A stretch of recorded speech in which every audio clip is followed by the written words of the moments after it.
Evening, good people.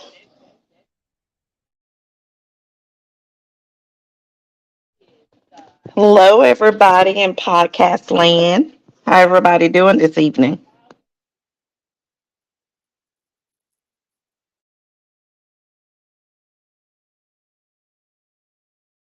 Good evening, Jeremy. I see you coming on. We're gonna let a few people chime in and get on real quick before we get started. Playing. The Hopefully, intro playing, everybody's Shay. doing good. Huh? The intro is playing. No, it's not. Yes, it is. Let me do it again. Tune in. T, you just talking all over the intro. Chad just talking all on the intro. Don't worry about that. I had to go see a man about a music. Look at here, look at here. Hold on. And you better not lose. Tune in. But anyway, what's going on to everybody out there in podcast land? Oh, ain't nobody came on yet? Come on, Hold on, what we got? And you better not lose. And you better Jeremy, watch your Mr. mouth now. Dupree, I am. Nottingham. Shut your mouth. Yes, I am. I don't mean Y'all not to hear me? interrupt. Better Can y'all hear me? Let's get it. I don't hear You better nobody. not lose. The intro was playing again. Nah, Y'all you must be lagging. talking during the intro. That was Shad. That was Shad I talking was during the talking, intro. and it wasn't an intro on my end. I was seeing you guys on the panel, and I was seeing the people, Jeremy that had chimed in, so I didn't see the intro going on. So y'all must was lagging. Nah, you lagging. That what that is. We had the intro playing. But anyway, what's going on, podcast land? Hey, folks. Hey, Cynthia, Jeremy, Kenneth. How y'all doing on this Hump Day Wednesday? I know everybody's trying to stay dry. I know it's rainy here. I don't know how it is in Georgia. Yeah, well, we had rain earlier today. Yeah, we're supposed to be getting snow in the next couple of days, so we'll see how that goes. Have fun with that one. Right. Who else we got But checking in? well, we do want to say welcome back, Drew, from the IG account GA High School Football. Welcome, Thank you guys welcome, for having me. welcome. Glad to have you back, and I'm glad to hear you doing good in school this school year. So Now, far, so remind good. y'all that Drew is a Georgia Tech student. Very distinguished young gentleman. I don't know. I wouldn't go that far. barely making it through, but it's fun. I like it. It's really fun. Good challenge for you. Yeah, especially doing bioengineering. It's a bit of a challenge, but Oh, yeah. it's Yeah. getting there. Yeah, you can have that one. You're on with that one there, bud. Yeah, I look, when you figured. got to take breaks, take breaks. Oh, I will. Trust me. I go to many games around here. Yeah, that's good. Drew, your Well, race for last season was a success. I can't hear a little bit. What did you say? I said your rankings from last year, what you said was going to happen, was pretty much spot on. Well, I guess people underestimate the value of analytics. It does work. So I think bringing it to the high school level has really paid off. I mean, a lot of things you hit on, a lot of things you miss on. For example, like Gainesville, that's a huge miss because you can't it's hard to put the value of a coaching change. How valuable is that change, and it turned out to be extremely valuable. And then for other teams like Fellowship Christian and Roswell, they're a team, they had all the pieces to go deep, and they did, but I expected them to be really good, like almost undefeated, and then go to the semifinals or finals, but they ended up losing 3 of their first 4 or something. So it's really unpredictable, but if you can hit on most of them, then you're in the clear. so if everybody's wondering, we had a post in our group That kind of got some buzz. There it is. And I know you guys had some people was in agreement to some of the things that they seen. Some people wasn't. It was quite a few comments related to it. So we have the creator himself of that website and those rankings that he predicts every year. We have him on today. And so that way you guys get an opportunity to chat with him and get his perspective on his choosing with these rankings. All right. So what's up? What question's up first? Bring your questions. Yeah, we're gonna let the people get the questions in. And while they doing that, Drew, I do gotta say something. I gotta say this. Since you're actually on, I gotta say this. The Wizard did better in the playoffs, in the high school playoffs, than you did.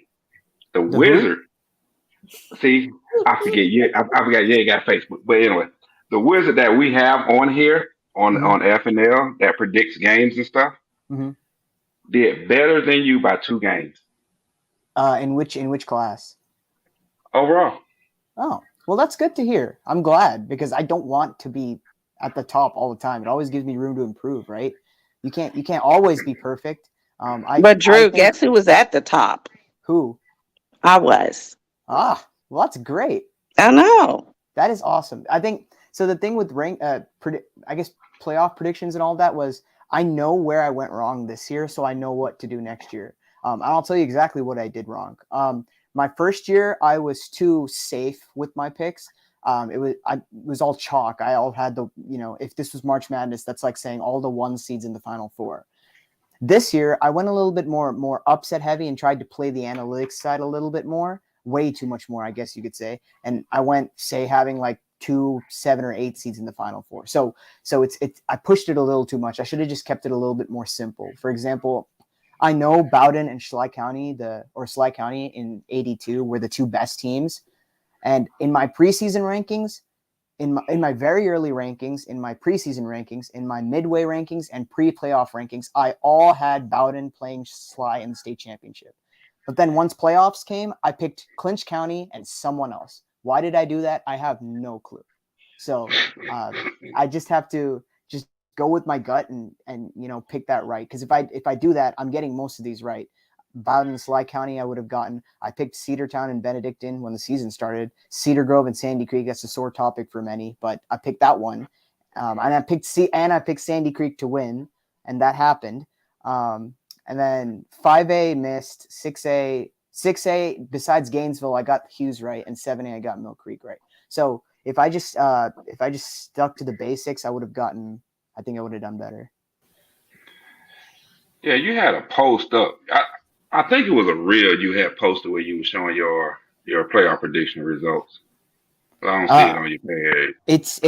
It's there. I can bring it up. Hold on 1 second. For my playoff predictions, I think I did get a lot of hate in the beginning of the season for the Sandy Creek over Cedar Grove one.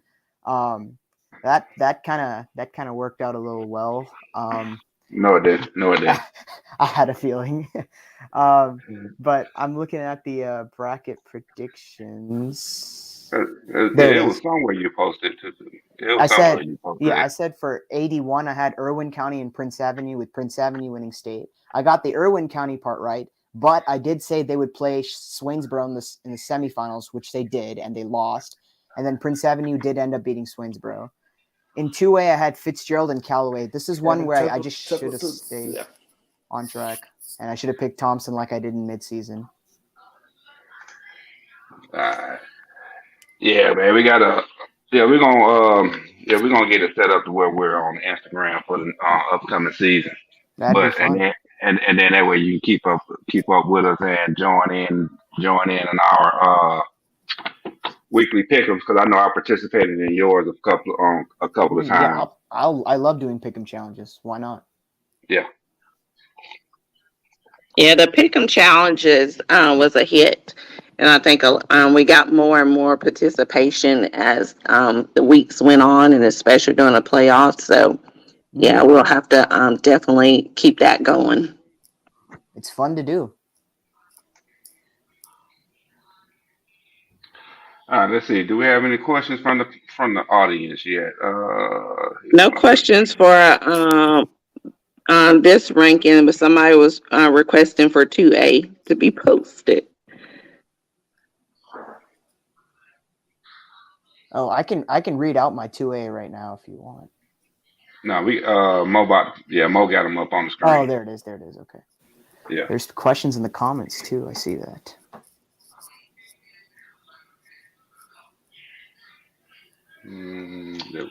So let me see. What we got? So what question do you have, Jeremy, for 2A? Why Appling ain't up? Not in there? No, Appling's in there, ain't it? Appling's in there. They're number 2. Oh, everybody know why. You got Thompson 3, and they're the reigning champions. Right. And so I think a lot of people, we expect state champions to be number 1 de facto, and that's just a normal thing. People expect that to happen. But I think when you're looking at next year, and this goes for every year, you have to consider what the team has with them continuing on. For example, do we really think Collins Hill won state in 2021? Did everybody really think Collins Hill should be ranked number 1 entering 2022? For me, definitely not. They lost a lot of talent. So why is Thompson ranked 3rd? They just won. The reason for that goes mainly they have John Tavis Curry. He's gone. That's 1,500 yards and 23 touchdowns worth of production gone. Then leading receiver Marcellus Brigham, 392 yards, 5 TDs gone. And remember, John Tavis Curry was also the team's leading second leading receiver. Their 4th and 5th leading receivers and 7th are all gone as well. Looking on the defensive side, they lose their top 5 tacklers. Top 5. They lose Travion Curry, 131 tackles, 21 TFLs. They lose Jaquan Hart, 122 tackles. And Brigham again, 94 tackles. Babs and Norman as well. That's a lot of production you lose, and that's not exactly something you just quickly rebound. Sure, it's next man up mentality, but you can say the same thing for whoever took Trevor Lawrence's place. How did that work out? Not so great. When you're replacing statistical, I guess you say, like, people who are really great statistically, it's really hard to fill those roles. Thompson made it to state last year because of these players. And if you don't think that, then obviously the stats aren't lying. That's just how it is. So without these guys next year, I don't see how Thompson can be ranked number 1 as the best team, especially even when Appling County returns a lot more despite just losing Jalen Johnson. Okay, we have a question. Says, do you think Appling can get over the hump and punch a ticket to Atlanta this season? Well, if there's any year to do it, it's going to be this year. And the reason for that is they're always right there. They were really close to beating Thompson last year. I will admit there were some questionable play calls that they made in that game. And if there's any shot to make it to Atlanta, it's this year. You have a quarterback who returns as a junior who threw 15 TDs and just 4 picks, so he's very safe with the football. And despite losing Jalen Johnson, you still have a backup 1,000-yard rusher. That's very promising. And in the receiving game, your top 3 receivers are all returning. More importantly, though, is Appling County's defense, and that's what's kept him in a lot of games. Despite losing Dawson Griffiths, you still have a lot of talent. You even have freshmen who are making contributions. It's going to be a senior-heavy team next year, and I think they don't have a lot standing in their way. Of course, you can always say Fitzgerald stands in their way, but I think they should be able to beat Thompson if they had to come across them again. Same with Rock Martin Cook. Cook is a little bit of a sleeper pick because of Byron Slack as head coach. He did great as a first year. But I think Appling County, this is their chance to win it. You're not going to get a better opportunity to win it than in 2023. Who is that? Tobias? Who are your 2 1,000-yard rushers coming back this year? There's only one returning for Thompson. One returning for Thompson and one returning for Appling County, 1,000-yard rushers. I know. That's why I'm trying to get Mr. Tobias in the comments. Okay, got it. Because we got a Pierce County Bear fan in the audience that's laughing at the predictions.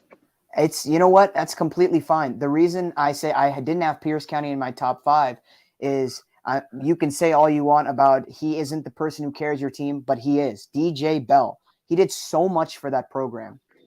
Starting as a freshman and going through a senior, he has basically carried this team. he's oh man, if I can just pull up the stats here, his all-purpose yards is nearly double the amount of any other player on that team. He contributes to almost half the team's total yards, actually more than half the team's total yards. And then defensively, you still are going to lose some players. I think the fact that Pierce County's defense is going to stay as good, that's because of coaching. But I think offensively, when you lose a playmaker like DJ Bell that much, it's going to drop you down the rankings. If you can prove in the off season that you're going to reload, if you can prove in the first few weeks of the season that his impact can be replaced, I'll be happy to rank them. I have nothing against ranking teams.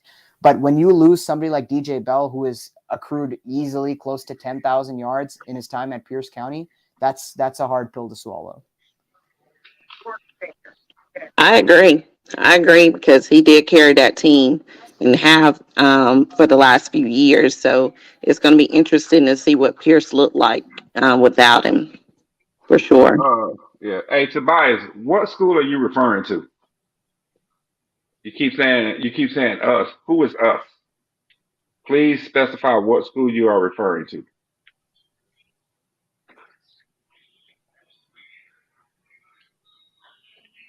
Yeah, Tobias, state your team.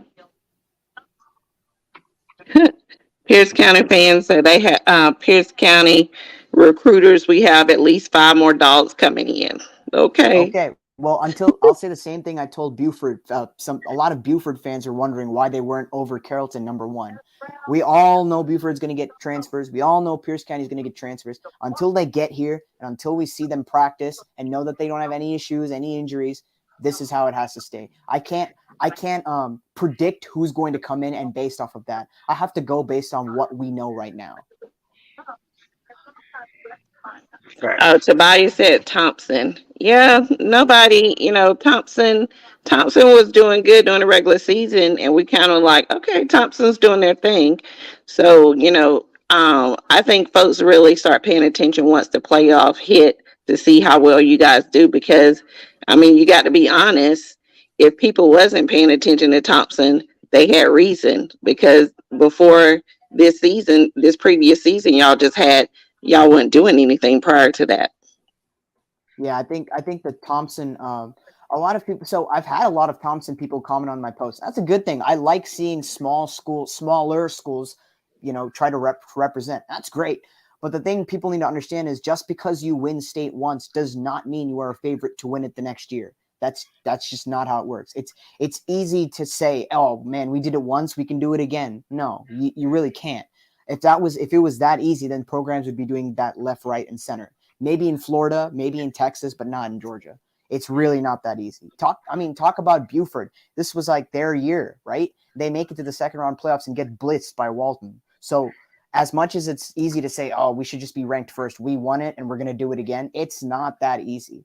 Remember, if you're a Thompson fan, you have to remember how the season went. Remember that you lost to Burke County. You beat Laney by 1, okay? In the playoffs, you barely beat Appling County in the semifinals. That South Atlanta game became a shootout really quickly. You have to realize that stuff like this doesn't just happen every year. There is a process, and losing players does hurt.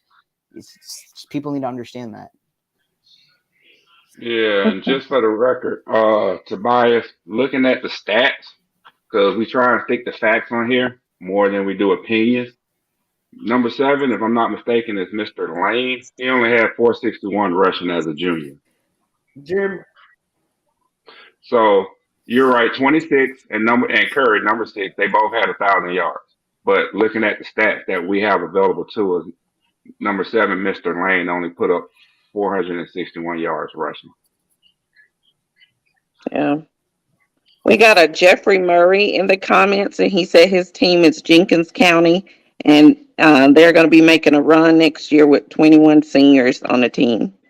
Let me just take a quick look into Jenkins County real quick. So 7-4. Yeah. Okay. So I remember they were actually ranked. I was the only person to rank them for 1 week. They were ranked for 1 week and then they lost. But they had a great breakout season this year, and it's definitely steps for the future. I am looking at their stats real quick, and obviously it's not there. Yeah, ain't nothing there. They did not graduate a lot of seniors, which is good. And it doesn't look like these seniors are at skill positions, and they aren't star players. So I like the prospect of Jenkins making a sleeper run. Now, they will end up playing probably Johnson County again. And the good thing is they can turn that loss into a win because Jermibe Tucker is no longer there. So if they play the same schedule that they did this year, next year, I could easily see them going 1-0, 2-0, 3-0, 4-0, 5-0, 6-0. They could honestly sweep the slate if they can get past McIntosh County Academy. Okay. Well, you know what though? I want to add ECI to that list too of getting past in region play. ECI. Yeah, ECI play. they never go away. Yeah, I mean, it's like a bad itch. It's just there. No matter how bad or good they are, they're always a threat in region play. Yeah. So McIntosh and ECI get past those two, y'all got the region. With the leadership, the veteranism coming back, y'all should make a run. Mm-hmm. I agree. And if there's a classification to make a run in, it's AD2. It's not a strong class, okay? The number one team, Sly County, they are the clear favorites. Early County, sure, there could be a close second, but they did have a head coaching change. After that, It is way open. It is extremely open. So I could see Jenkins County making a run, and that's not something out of the picture for me. All right. So here's my question for you in 3A. Mm-hmm. We all expect Cavalry Day to dominate that Savannah region. Yeah. But based on that level of competition they're playing, you're gonna bring them in at 2. I am. Who else would you put it to? I mean, you got a point there, but I'm looking at the level of competition that they're gonna be playing. I agree. So the reason I think you guys have followed my page a good bit. If you noticed, I changed up how I did my rankings this year. I no longer put my rankings like 1, 2, 3, 4, 5. I made it on a line, right? Yeah. Yeah. So that's why for this reason, the line exists. Now, I couldn't do a line for these ones because I wanted to get these out of the way. These are your top 5 teams. But for full rankings, I used the line to show the difference. If I had to show the difference here, Cedar Grove would, of course, be at the top. Yeah, it'd be a big gap. Yeah, it would be a massive gap. But Calvary Day, they are still a good team. We look at the fact that they lost to Cedar Grove. Obviously, that's going to happen. I don't blame them at all. Cedar Grove is just that good. But they did get wins over Doherty. They did have a win over Savannah Christian. And while those aren't great wins per se, it's still trending in the right direction. They still have Merklinger coming back, 32 TDs to only 2 picks with almost 2,000 yards passing. Senior running back Antonio Butts, he's going to come back with 15 touchdowns on the ground. They've also got their top 3 leading receivers and a defense that is beyond star-studded. They had 1 senior graduate as part of their top 5-7 tacklers. So this is a team that's going to be much better next year. Do I still think they can beat Cedar Grove? Probably not. But I think it was a bigger risk. I'll say it like this. It's a bigger risk to put Peach County at 2 than Calvary Day at 2 because Calvary Day is already proven and Peach County has to work with the new head coach. Gotcha. What about Sandy Creek? You didn't have them listed. They losing a lot. They losing a lot. And a lot of people will say, well, you keep bringing up the same idea of people are losing talent, head coaching changes. But that at this point, that's the meat of what you can base your information off of. And it's worked. There is a reason my preseason prediction of, certain teams meeting the state championship happens. It's because of this type of analysis. You know when players lose, that gaps form. The mark of a great team is how you fill that gap. It doesn't have to be with talent. It just has to be with coaching. And for Sandy Creek, I'm not saying the coaching is not there. They're very, very good. But for a program that's not going to have a 3,000-yard passer or a second and third, fourth leading rushers, 2 of your top receivers, of course, Caleb Cost on the defense, Marcellus Pulliam, like these are big name guys who make big time impacts. And I think we can all agree that Sandy Creek doesn't win 7 or 8 games without these guys last year, much less make it to state and win it. So do I think they'll be top 5 next year? There's a possibility. Thomasville and Oconee County are stretch picks for that 4 and 5 spot because it's not really, you don't know who can make it. Maybe Hebron, but that's a stretch. I think it's safer to go with Thomasville and Oconee County right now than it is to go with Sandy Creek. Yeah, because when you look at Sandy Creek, you're losing a lot of Oh production. my gosh, yes. Lattimore by him. No, is it Lattimore? Yeah, Lattimore Latimer by himself is like he's the That's difference between 4 wins or losses. that is 3,500 yards of offense gone. So they'll be in Yeah. pretty much reloading or rebuilding stage. Yeah, and Lattimore obviously the leading passer, and he was the second leading rusher. Guess who? His brother. Yeah. His brother being the freshman. Yeah, but then on top of that, when you get down into the depth chart at running back, you're losing your number 3 and number 4 leading rusher on the team that are seniors. Mm-hmm. Granted, they touched the ball combined totally 80 touches for 555 yards, but that's production. And receiver wise, man, you're losing your top 2 receivers that accounted for over 1,600 yards, both gone. That's half the quarterback's production. Gone. Yeah, and I heard Drew mention the kid playing corner safety for him. Yeah, Caleb Cost, he's headed to UNC now. Yes, I mean that's you losing. That's a key It's huge. loss off your defense. Mm-hmm.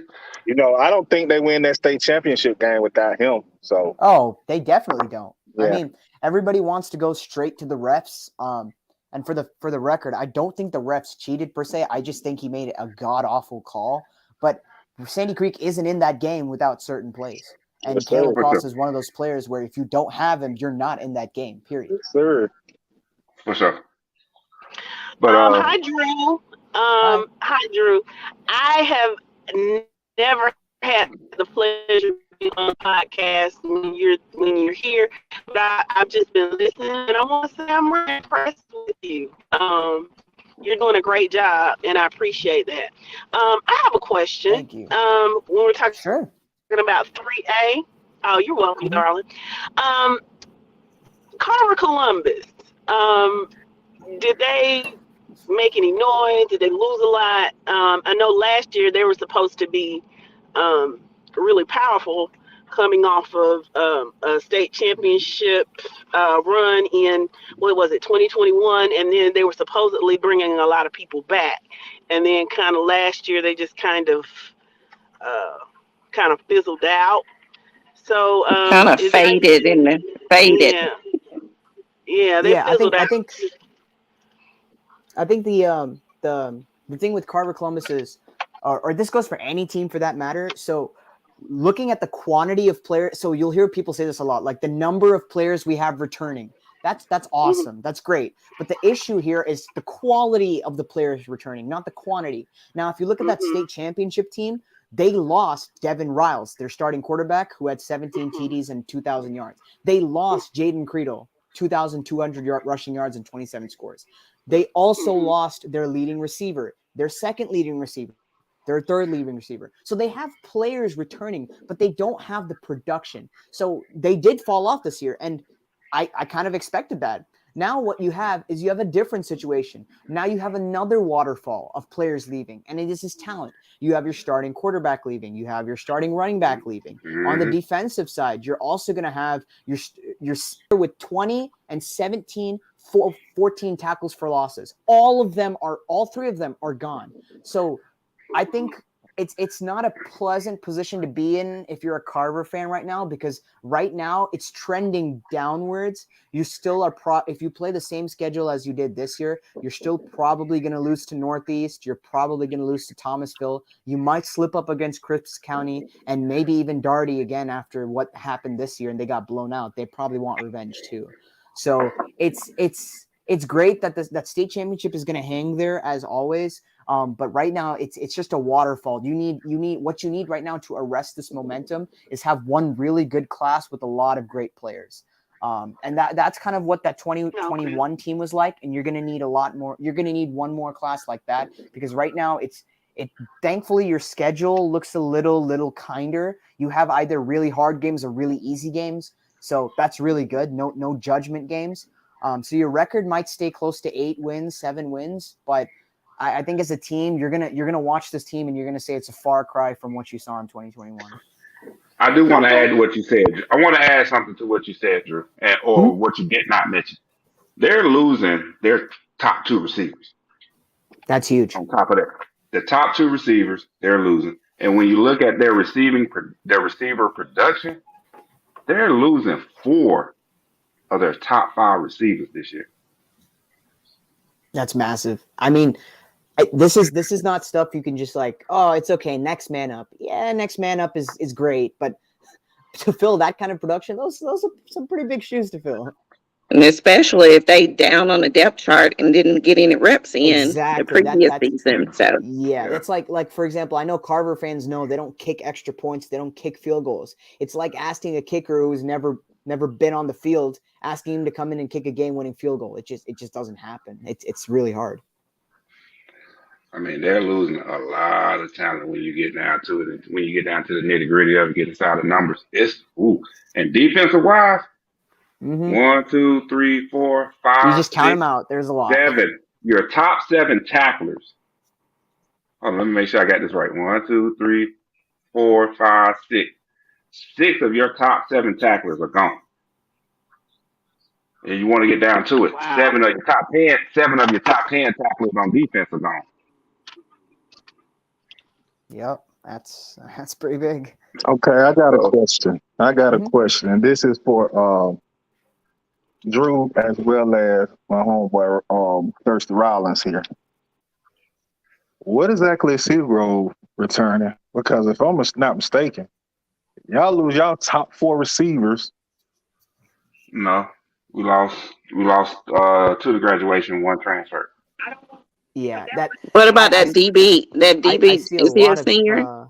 There is one too. Yeah. So I think the issue with Cedar Grove is they really do lose a lot, and I think it's going to hurt them too. They lose a lot of talent as well. Besides just stats, you're losing a lot of talent, like starred talent. You're losing a lot of that. And I will say the only way. So if you look at the rankings that are on the screen right now, you're going to notice Oconee County. Well, that's a worse example, but maybe if you go to like 7A. You go and see a program like, I don't know, pick Milton, for example. All right. Even if they lose a lot, what keeps them up there, right? Like Cedar Grove, why are they up there? Here's why. The main cure, assuming that losing players is a problem, the main cure to that problem is great coaching. And I think that's what Cedar Grove has. They have great coaching. And the reason they're up there again at the top is every year, no matter who they gain and who they lose, and you know they're going to gain people through the high school football transfer portal. It's right. And that's what we calling it. And they have at the end of it all, they have a good coach. Adams is doing a great job. Now you can say, oh, it's the players. It was all the players.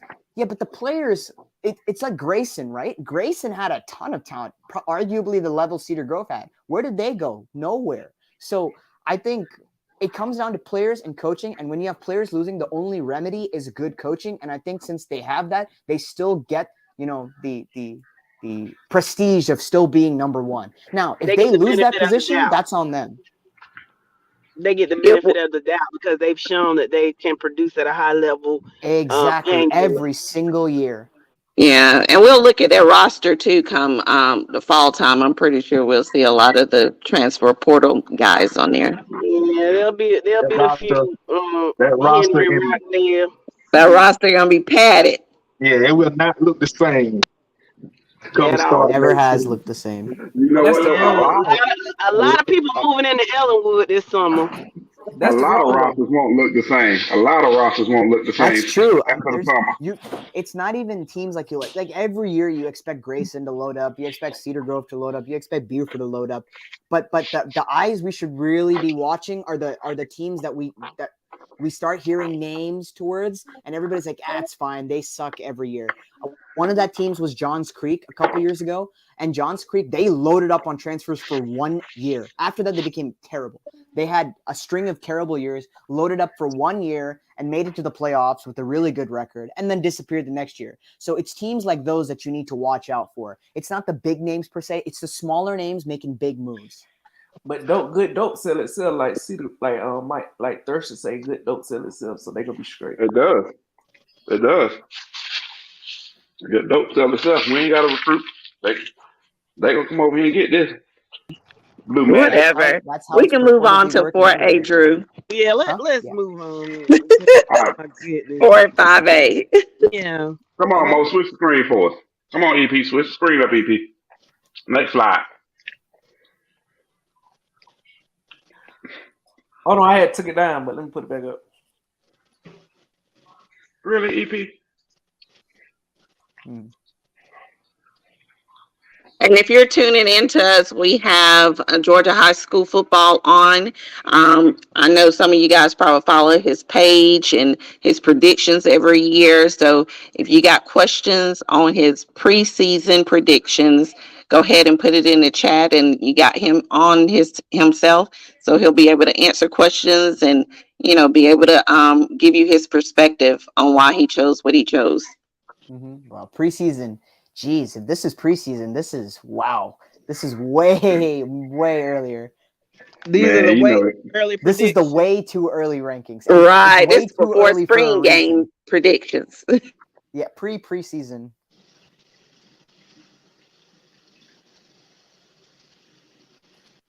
Well, everybody But fan base. the good thing about it is that you went through and you broke them down by who leaving and what production they did. So Yeah, he got the it's good analytics information to back it. Yeah. Honestly, the way I'm explaining it to everybody, like this is the thing, like everybody, I mean, I can't expect everybody to agree. That's just not how it works. But I think if everybody listens to what my thought process was, they'll get a little bit more insight as to is the way I picked it. So I go through each one of these teams, say, and obviously I won't look at like teams ranked, below 35. Like they're not a top 5 team in the preseason. No matter what you do, you have to prove that first. You have to prove it. But for say the top 15 teams in each class, I'll go through each one of the teams, make notes on who's returning, who's not, and then I will use that and combine that with coaching information, which teams I believe have good coaching prestige, new coaches coming in, coaches going out, and then I'll make these lists. So there's a little bit of I guess you could say thought that goes into it. There's a lot of thought that goes into it. EP, you gonna change? EP, you put it back up yet? I see it. Oh, okay. Yeah, it's up. No, It's up there, no. bro. Okay, my bad. I was looking at the Facebook stream. That's what I'm looking at. I'm looking at it on Facebook. Okay, Drew. So 4A, break down 4A while you make those predictions for us. Okay, so the thing with 4A, it's very top heavy. Very, very, very top heavy. And when I mean top, I mean number 1 and then everybody else. So number 1 is Benedictine, and that's an easy choice. They do lose some players, but they return all their key playmakers. The players you need to have to make another run, they're there. So it's Benedictine number 1, and then it's everybody else. Bainbridge 2. So the rest of the picks were tough because you can't find information on a lot of them. But for Bainbridge, that comes down to strength of schedule for me. So if you look at their record this year, it looks bad and not what you would expect out of a top 2 team. But I think considering how weak that class will be, now Cedartown, it's an easy choice to put Cedartown there, but I did not. The reason is, again, they lose. When I say they lose their entire team more than any other team on any of these lists. They quarterback gone. Your top 1, 2, 3, 4, 5 leading rushers gone. Your top 2 of your top 3 receivers gone. On defense, 1, 2, 3, 4, 5 of your top 8 defenders gone. So Cedartown loses a lot. It opens up this giant void where teams can fill in. And I think Bainbridge, now remember, this is on a line graph. Benedictine's at the top and Bainbridge is way farther down. So Bainbridge is second. Troup County, I like them at third because they returned Teo Todd. That man is a certified beast. He will be returning, and they have other playmakers. I think Quay Birdsong, off the top of my head, he's returning as well. This team will be very good. But then the question comes as to why they weren't second. Obviously, they return a lot more than Bainbridge. So why isn't Troup County second? The reason for Troup County not being second is because it appears that they've hit a ceiling. And some teams, no matter how good they return or how many people they return, they tend to hit a ceiling where they just can't seem to break through. I see that a lot in Troup County. They went 8-3 in 2021, but they had a tougher schedule. When you look at this past year, despite returning a ton of players from 2021, their 2022 output didn't increase by that much. They still got upset by LaGrange. They played a weaker schedule and barely beat the same teams. Beat Whitewater by 10, right? And still lost to Benedictine by 21. So I fear that Troup County has hit their ceiling, which could be like 4 or 3rd. I hope I'm wrong, though. I really want to see something different. So, yeah. North Dakota at 4. There's not a lot of information on them. I did hear that they lost 4 starters on offense and 7 on defense, which is going to hurt. But they mainly return their quarterback and running back. And I think their defensive coaching, their defensive coordinator is very good at what he does. And that was on display this year. I think that comes down to coaching. Therefore, Wayne County, it was their turnaround. It's the coaching change for me. They got Jay Beauchamp last year, went from 0-9 to 10-3. That is as big of a turnaround. If a coach can make that big of an impact in 1 year and you return your leading rusher, there's no telling what next year will be. That is one team I am willing to take a risk on in the top 5. They have proven last season that they can take down top opponents. They held Perry to 7 points, and Perry was a team dropping 40 points per game, and Wayne County shut them down. So this is a team I can see being in the top 5. And didn't they beat a 5A team too, didn't they? Yeah, they did. Yeah. That's what I was going to ask you, Drew. Where you see Perry at? So Perry, they're plagued again by people leaving, I should say. And it's an issue with a lot of teams, and it strikes again. The reason Perry, I think, was so good, they used to be kind of mid-level. Now they're so good. The reason was because of Armar Gordon Jr. at quarterback. 2,300 yards, 28 TDs. And if you had to supplement that, you could supplement that with Demetrius Carter at running back. But you don't have that quarterback running back duo anymore. So what are you going to do? Your backup has played sparingly and has already thrown as many picks as TDs. You get the benefit of Dakari Anderson at receiver, which is good, and he's a big time playmaker. But who are you going to have throwing the ball? When teams start to shut down the pass like Wayne County did, are you going to complement that with the run? And who's going to be there who's the running back? So that's an issue. Defensively, you had one guy named Devin Smoot. He was clearly the best defender, I think, in the front 7, leading teams in sacks and TFLs. He's gone too. So you don't have your leader defensively, and you don't have your 2 of your interception leaders who combined for 10 picks. Good points on all of them. Good stuff.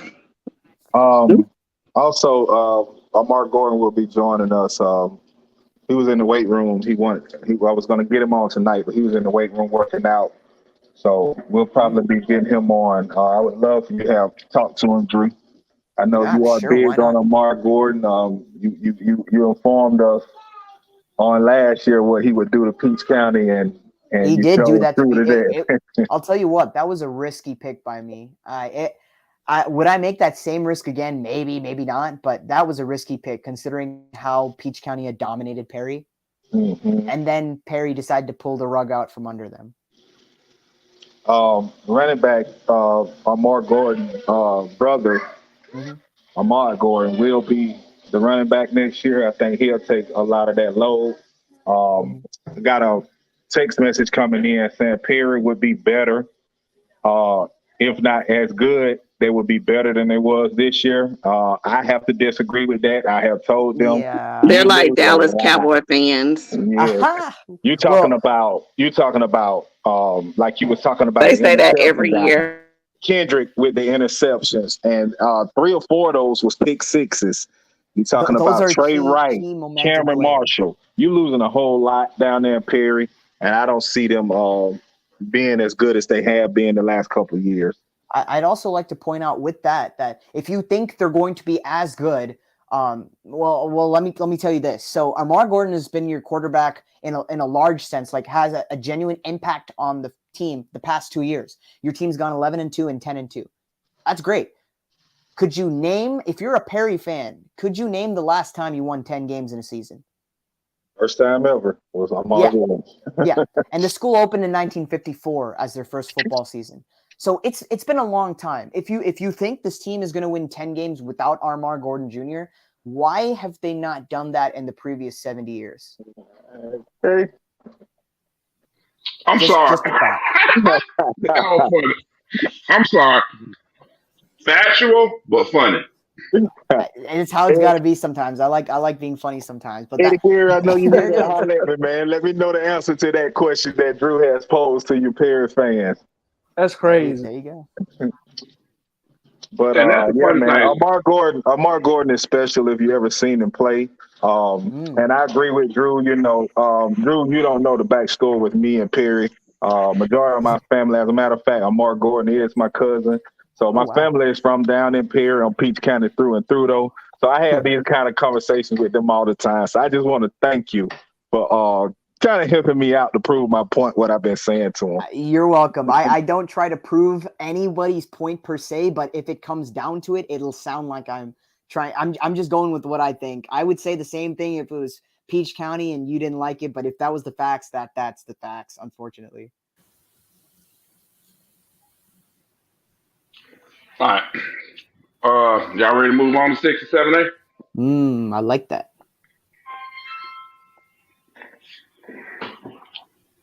Let me refresh my Facebook screen. Did we do 5? Oh, we didn't talk about 5 yet? We missed 5. Oh, my bad. Because I did have a question about Warner Robinson being at number 3. I ain't gonna lie. Yeah. So the Warner Robins one is also really tough. The thing with 5A as a whole, it's a messy class. Like when I looked at it, that it's really, really messy. Ware County is fine being number 1 for me, not only because they're defending state champions, you still get that microscope looked up, and I think they return enough for them to be number 1. Creekside's offense is still the concern for me. I think turning the ball over is an issue, and while I do think they could be number 1, I don't want to overrank them. I'd rather have them at 2 right now. The Warner Robins one, that's a tough one. And it's tougher because Westbrook is gone as well. So what makes them, a top 3 team?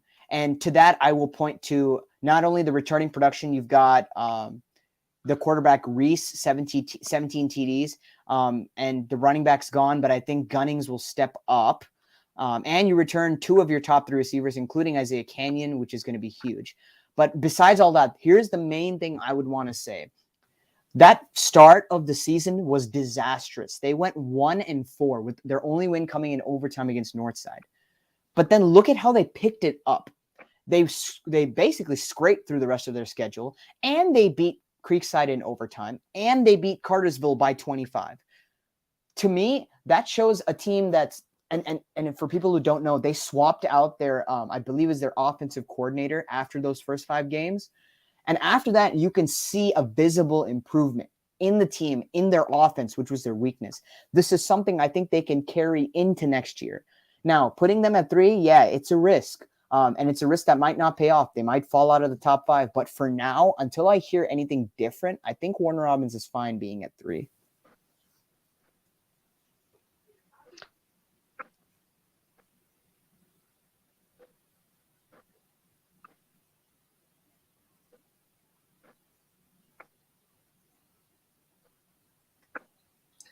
Everybody don't got quiet. I was fixing my food, so I thought y'all was on break or something. My mic was muted. Can you hear me? Yes. Okay. Well, I know they're not on here, but I wanted to ask about Coffee County. Are they anywhere near the top, or will they be a sleeper team, or what do you think? So for Coffee, they were they were taken into consideration for top 5, and ultimately they're in the top 10 for me. I don't know where between 5 and 10, but they're in the top 10. Okay. I think when I look at them, the biggest thing that hurts is losing Antoine McDuffie at running back, but the future is really, really bright. They have Fred Brown. I don't think it's the same Fred Brown that graduated for Warner Robins for sure. But it's Fred Brown, backup running back, rushed for 900 yards and 17 touchdowns. Now that shows a player that's ready to step in to the starting role and run with it, literally. So I think the receiving situation is an issue, and the turnovers could be improved. But I think if players can step into that bigger role, like they've shown already, they've shown it. If they can just follow through with it, train in the offseason, they will be a top 5 team. And that's a guarantee. They will be a top 5 team if they continue to train and work.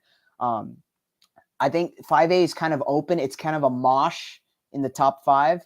Like even Calhoun, you don't know how they're going to be after how this year went. Same with Cartersville. I hear players might be leaving there too. So it's certainly possible to be a top 5 team. I don't expect Coffee to rank outside the top 10 by the end of next year. At worst, they're 8 or 9, probably. At worst, I think. Okay. Well, thank you. So what about Jones County? Yeah, I had high expectations for them this year. Higher, I'd say, not highest, but higher expectations. They kind of let me down, not going to lie. The reason for that is they came in with a roster that was senior heavy. Besides their quarterback, Judd Anderson, who, on side note, he needs to limit those turnovers. He threw 13 picks. They had Javius Bond, and then they had, Zion Ragens to work with. And then defensively, a lot of seniors they had to play with, but they didn't come through. And does that damage my confidence in them for next year? Yeah. If you've proven you can't work with a bunch of seniors like everybody thinks you will be able to, what makes me think that you can do it again? So I'm not saying they can't do it.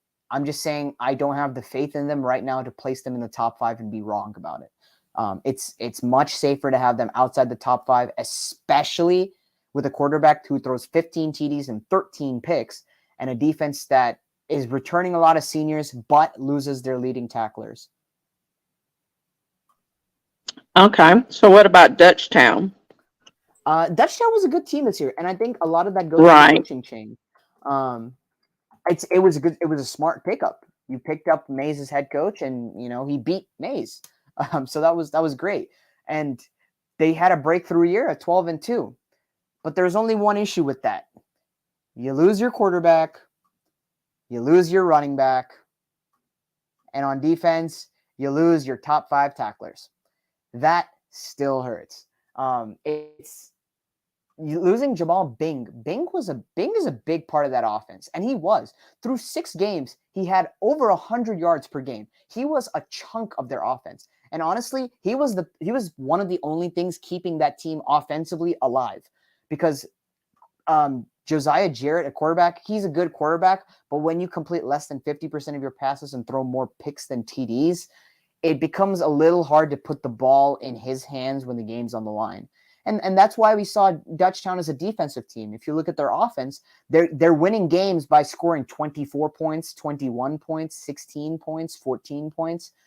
Now you lose Jamal Bing, who arguably was the only reason your team was scoring those 17 to 21 points. And if you take those away, you lose pretty much 8 or 9 games on the schedule that I'm looking at right now. So I think it's a little tough to trust in them right now until they find another offensive option. Good inputs. Okay, we can move on to 6 and 7A. This is going to be fun.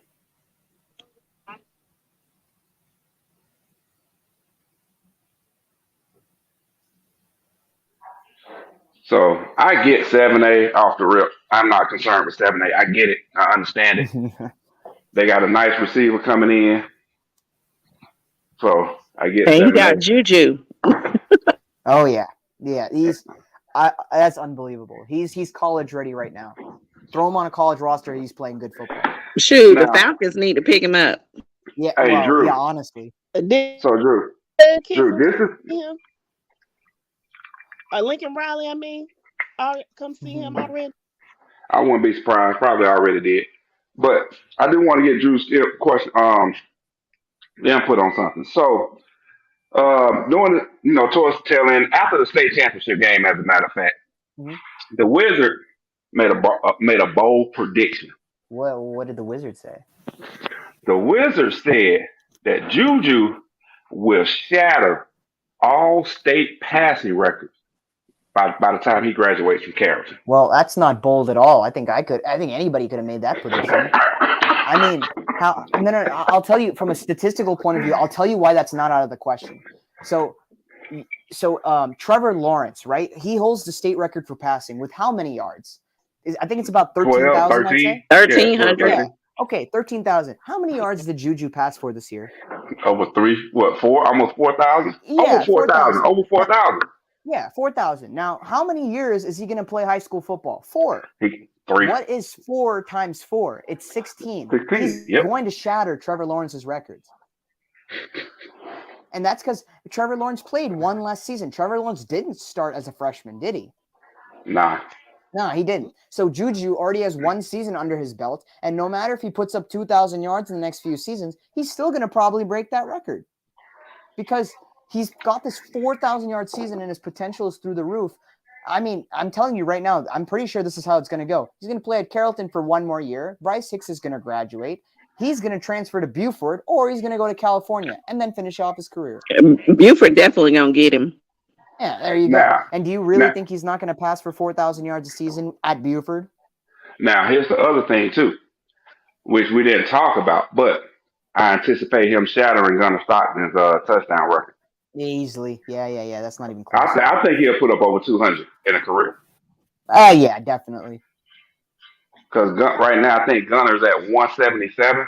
He'll match that easily. Yeah. So, okay. All right. So, 6A, 7A. What we got? What we looking at in 6A? So is Langston Hughes bringing back the majority of their team?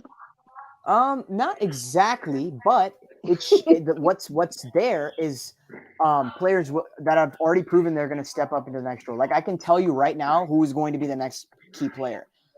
First of all, at quarterback, you're still bringing back Aaron Noland. He passed for 55 touchdowns and 4,000 yards. If he's not back, I don't care who else is back. If he was not back, Langston Hughes is not in my top 3. But since he's back, he's automatically, the team's already in consideration for top 3 because people are going to want to play with him and people already do play with him. Now you lose Jakal Middlebrook at running back, but you already know he's going to step up. It's going to be Justice Savage. He's got 1,000 yards rushing last year, almost matched Middlebrook's output, and he actually rushed for 30 more times than Middlebrook did. So Savage has already proven he's ready to take that rollover. He will take that rollover, and he will still probably rush for over 1,200, 1,300 yards. The receiving game, that's going to be the weakness of this team. They lose Barnes, they lose Willoughby, and they lose Thurman and Lockhart. They lose CJ too. So that's the weakness of this team. If they can find pass catchers, this team will win state again. If they can find pass catchers, this team will win state again. Defensively, I'm not really worried. Yeah, you lose Gannon Weathersby, huge from the linebacker position. He's going to be big at the next level. Josh Horton as well. But again, you still have an outstanding group of juniors, and Langston Hughes' linebacker depth is continuing to get better after they realized in 2020 what their weaknesses were, 2021. So I think this team is poised to repeat if possible. I definitely say you can't count out Gainesville because definitely not. And I think the reason you can't count out Gainesville is because of their head coach. Right, you take a successful head coach like that, and you put him at not a young program, but a program that needs some direction, some leadership. And what he gave them was a culture. And I think that was the key. It's the same thing. It's the same thing I told on the show. The same thing I said last year. I said what they've established at Gainesville is a culture. And what do you mean by what is a culture, right? It's a presence. It's a presence on social media. It's a presence in your community. The way they rebranded per se, they took it like a college. They rebranded. They got new sponsors. They built a new practice facility. They marketed themselves as the GVL, right, Gainesville, and they've started putting their logo all over the place. And I think they've got a photographer who takes pictures for them, who posts that. Now that's a culture. Now you at City Park in Gainesville or whatever they call it, they do fundraisers and all that the community to come together. They're making them invested in Gainesville, and that's a culture. So what Niblet's done by creating a culture, if you can create a culture, I'll tell you right now, if you can create a culture, you've single-handedly increased your team's win total by 4 games or 5 games.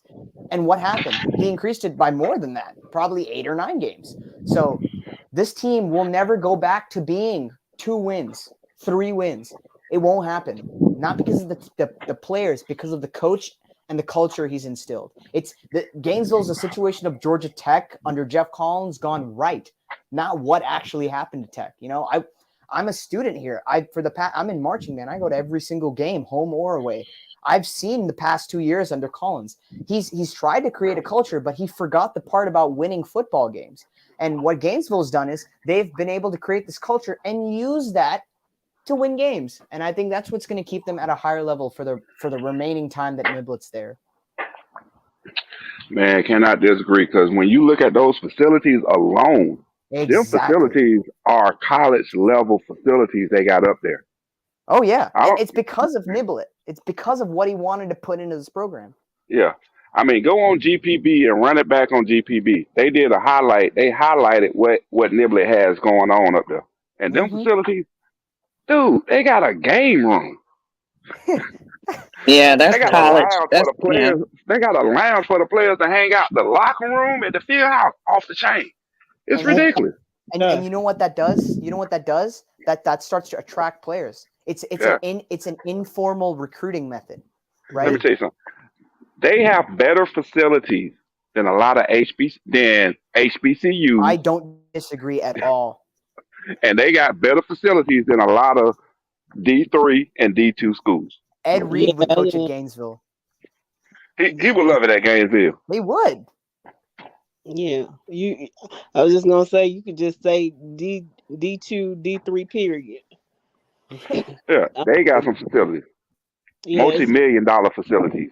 And this is the guy that left. Was it Hoover that he left? It was Hoover, yeah. Yes. Mm-hmm. He turned out better than his predecessor, Rush Probst. At least that's a good thing. He did. And he's going back. Yeah, for sure. Why do we have Lee County at 3? Can you talk a little bit about that? Man, forget Lee County. I want to know why you got Roswell at 4. Okay. We'll tackle one at a time. I was asked about Lee County first, so I'll take Lee County. Again, Lee County, their head coach, Fabrizio, he does not tolerate losing. And we say that as like, oh, it could be an excuse, right? Just to prop up a team that's bad. Look at his stats. He doesn't tolerate losing. He took a program that started off 0-10 and scored 90 points in a season and turned them into a 2-time state championship and 5-time region champion 5 years in a row. He does not tolerate this. Now, sure, last year did not go so great, and there's good reason for that. Their quarterback left halfway through the season. Great. But still, they collapsed, and that's on them. They lost to Northside. After that, it's continued to spiral downwards. That Northside game, they should not have lost. They fumbled. If people know what happened, they fumbled on the last play of the game trying to get the ball. Right? Mm-hmm. That's dumb. That should not happen. Now, if you take that out of the picture, their resume looks really good. You see wins over Warner Robins, a 5A state champion, state championship team that was there. They lost to Colquitt County in 7A by just 3 scores, which is on par. They would have beaten Northside, which was a top 10 team, and they would have kept it within 10 of number 2 Thomas County Central. So they look good. Now, what do we see for next year?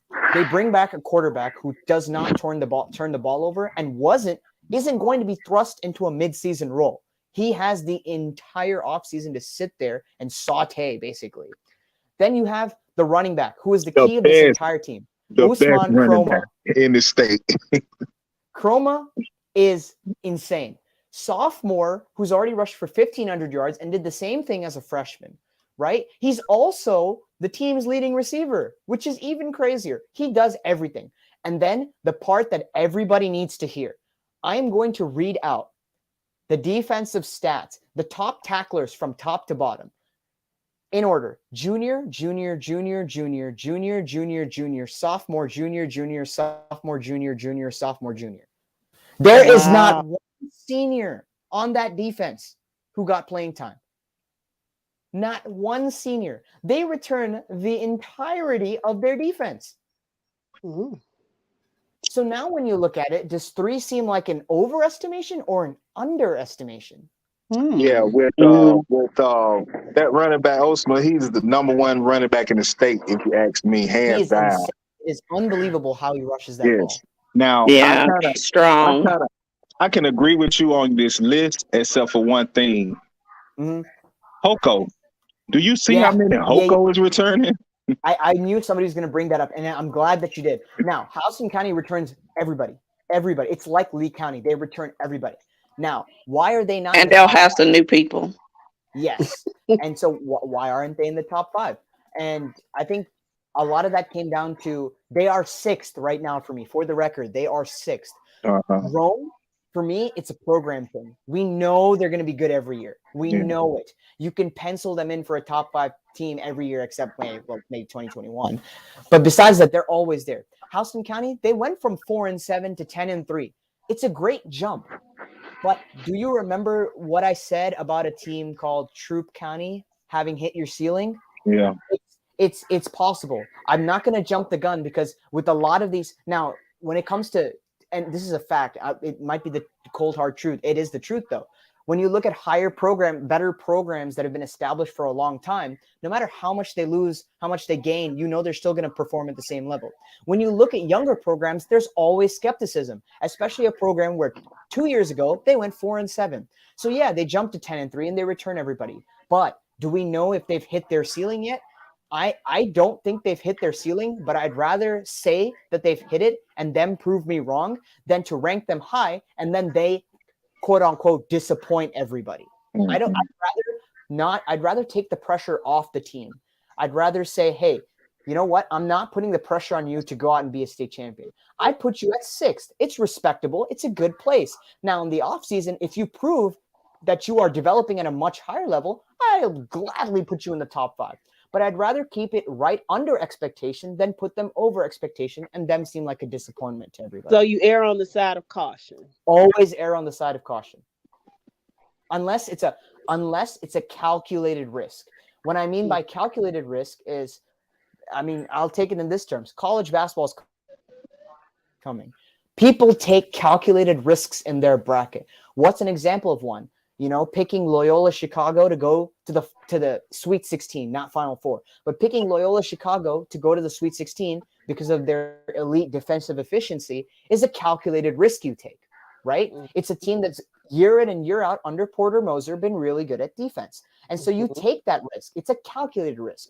When I look at Houston County, I don't see an avenue to take a calculated risk on them. It's just speculation. So I have to err on the side of caution. Gotcha. That's a good point. So, okay, I understand why you put Roswell back in there. They're returning a lot of people. Okay, I get that. Okay, based off if they played the same schedule they played last year, they pretty much do the same thing they did last year. Okay, pretty much. We're gonna skip over Roswell. Okay. All right. I know a lot of people don't look at 7A and like Carrollton over Buford. Nah, man, Buford, not Buford. You. Yeah, get the stigma out of your head. It's Buford. We get it. They're this multi-whatever-million-dollar program, all right? They could be the next IMG Academy, but that doesn't guarantee you a number 1 spot every single year. It doesn't. It's the same thing I'm going to say for every other championship team. You're under the same microscope as every other team. Who did Buford have at running back? Justice Haynes. Where is he now? Alabama. He is not in Buford. Now, the other thing people say is just because you assume Buford's a great program doesn't mean they were good at everything. If you look at their passing game, and I actually went to their Buford Mill Creek game, that passing attack was a liability. It wasn't good. No matter what the stats say, he threw more touchdowns than interceptions. Yeah, when you're playing Winderbarrow every week, that might happen. Okay? But that offensive attack was a setback. And I'm not even going to say this. I spoke to 4 players on the Buford roster who are returning next year who all agreed with me. One of them is going to be a future quarterback for Buford sometime in the future. Even he agreed with me. So it's a liability until they can figure out how they can fix this position. Buford reminds me of Georgia per se. Buford does not always have a set quarterback who you look at like programs like in college, say LSU in 2019, they had Joe Burrow, right? Generational quarterback. For some reason, UJ can recruit every state and every country in the world, but they can't find a quarterback that is going to be the starter and is going to be very good, like a 5-star quarterback. Hey, that's right? coming from a Georgia Tech guy, so I can understand you saying right. that. So same thing for Buford. You've never had a set choice.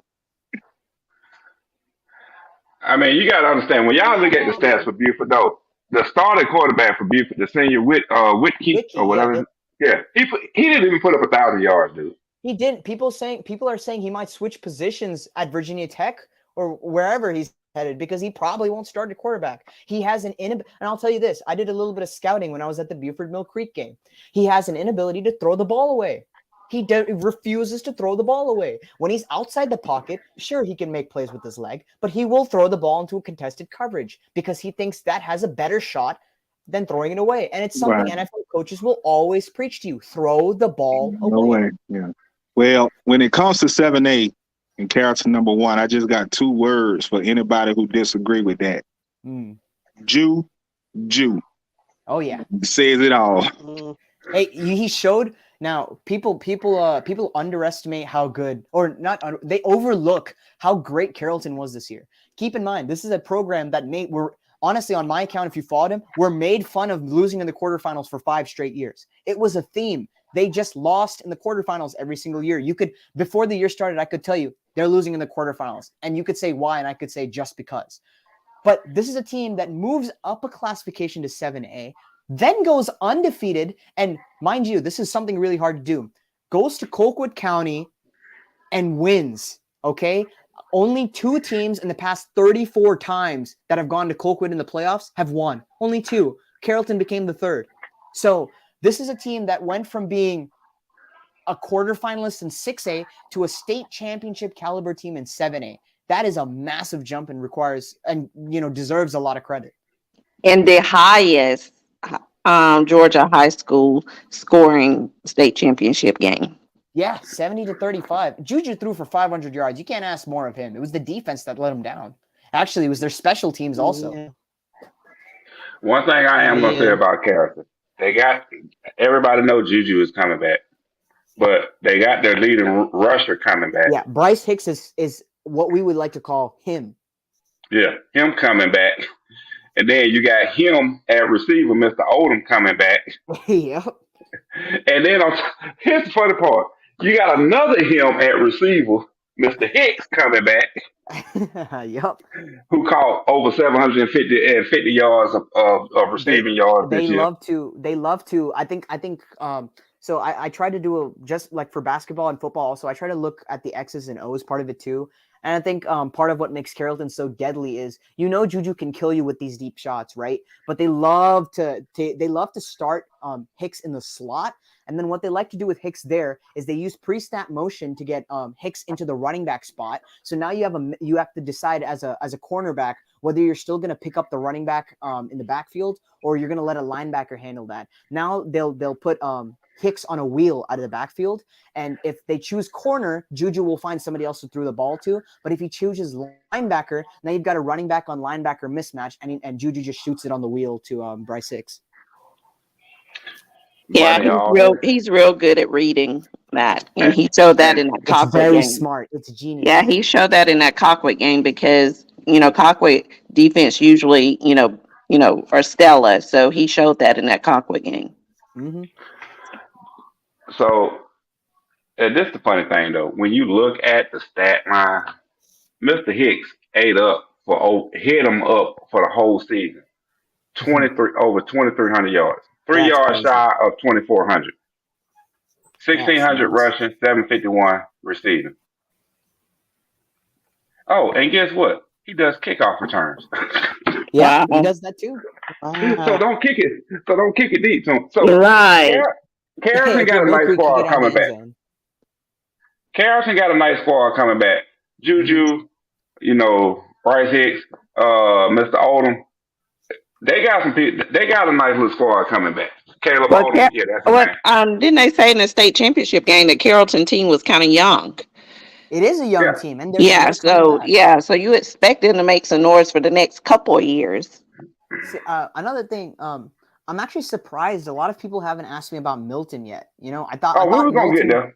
We were I gonna thought get Milton there. would be a point of contention because a lot of people just say, "Hey, where's Mill Creek?" Which I'll get to in a minute. But Milton, That was my question.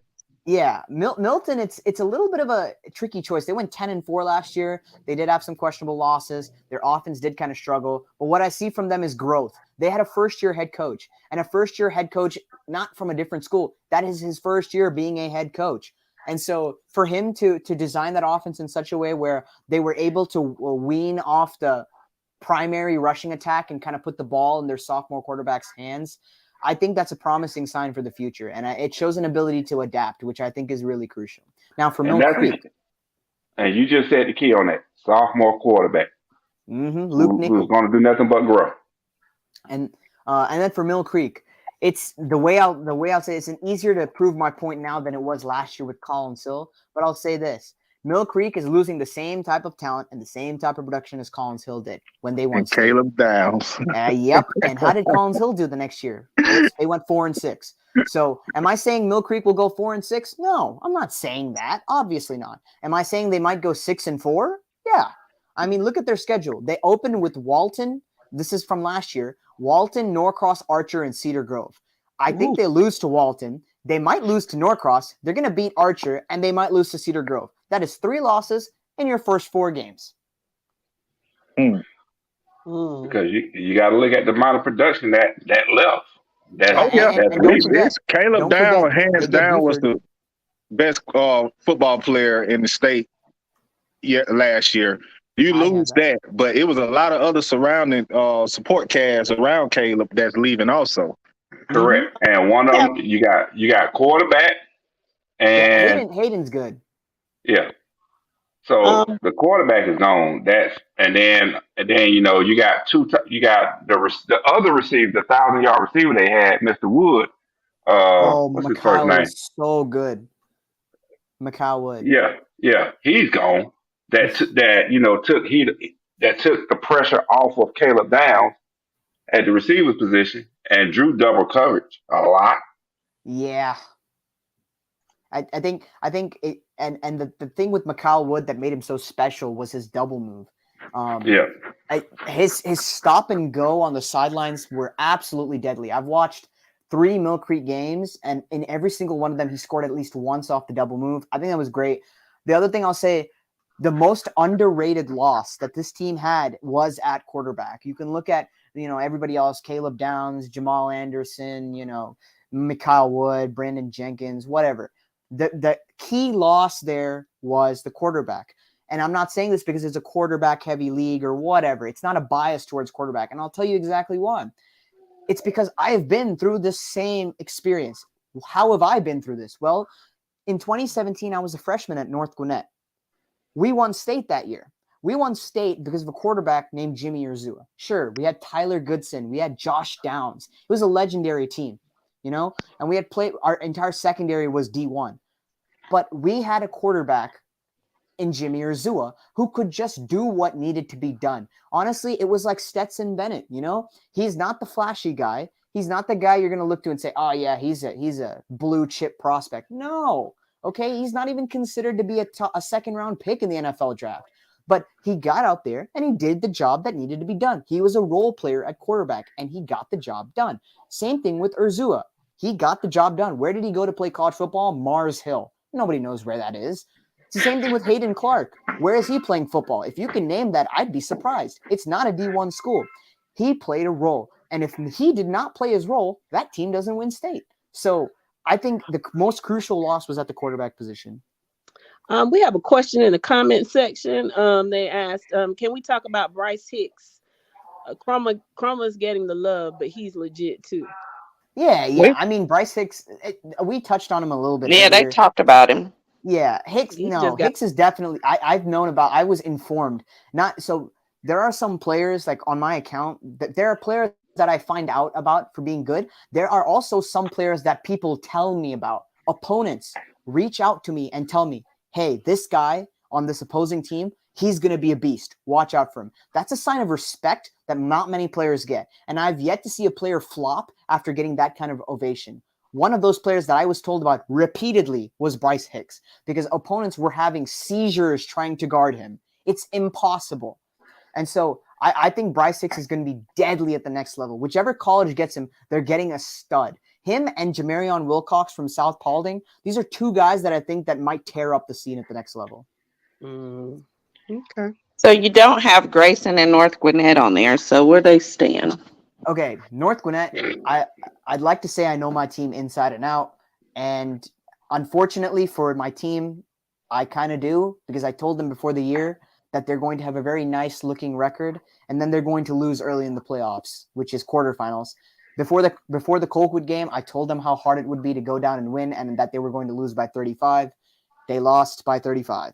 So the thing with North Gwinnett I see is, again, you lose Caden McDonald, which is the biggest piece.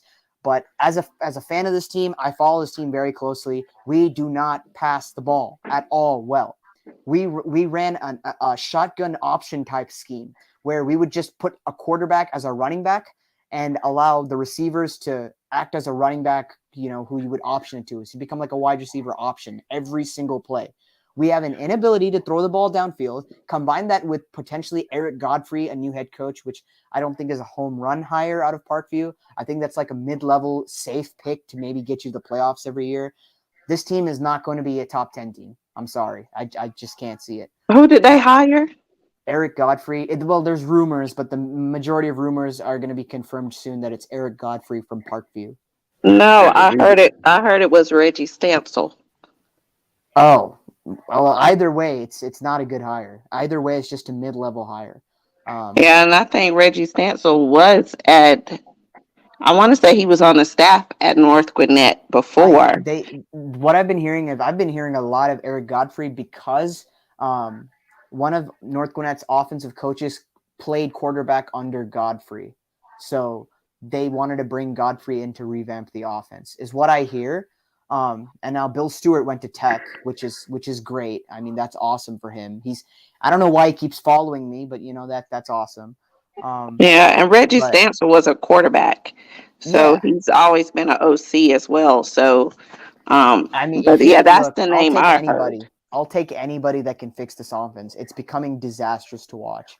For Grayson, I did get a lot of flack for not putting Grayson there because it's Grayson, right? It's the prestige. Why not have them in there? What's holding them back? The issue that's holding them back is, if I'm being completely honest, they don't play like a team. They play like a bunch of players. What they need to do is learn, and this is what a player on the team, he agreed with me when I told him this. He's a 4-star prospect. He agreed with me.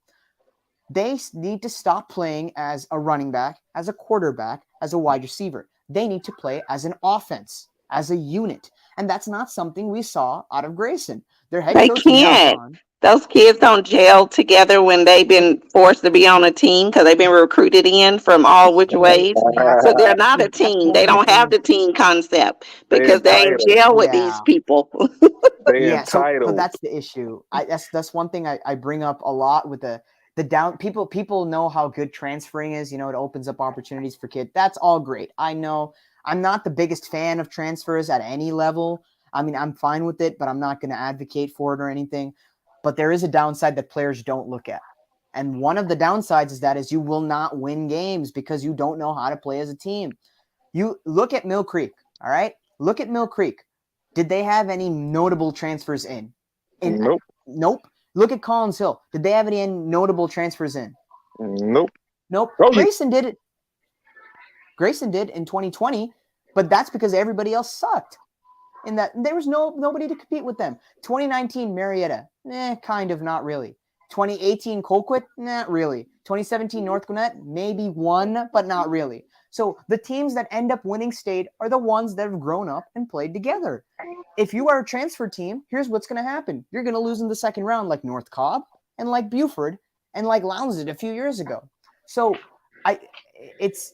transferring is great, but what you don't realize is the team. It's a team sport. you can't just bring players in that you don't know and put them on, expect them to produce a championship level product without Right. championship level coaching. And it's, you can't be. I put it. Look, I gave Grayson the benefit of the doubt. Past 2 years, I've had them in my top 3. They have disproved that. They fell out of the top 5. This year, we're going to try a new strategy, putting them outside of the top 5. And then if they prove they can play as a team, they'll move up into the top 5 like everybody else. You had that prestige that we talk about, like Cedar Grove and all that prestige of being at the top. But sometimes if you play bad and you can't play as a team, you lose that honor of being ranked in the top 3 every year. No matter. Well, they lost that losing to Lowndes. Exactly. And I don't know how I did this. I predicted this to happen in the preseason. I said they would lose to Lowndes. I didn't think that would actually happen after 3 or 4 weeks because Lowndes was terrible. But it still happened. And one thing I heard from players about that Lowndes game is they could not play as a team. The reason is Lowndes is a deadly environment to play in. No matter how bad or how good that team is, that environment is rocking. You have a concrete palace. You have a 700-person band sitting in one end zone, okay? Right. I don't care how mentally tough you are. I'm a band student. I know how bad it is to be pounded with that much sound. It's hard. It's impossible. Marietta struggled with it in the state championship. They almost got a penalty because of it.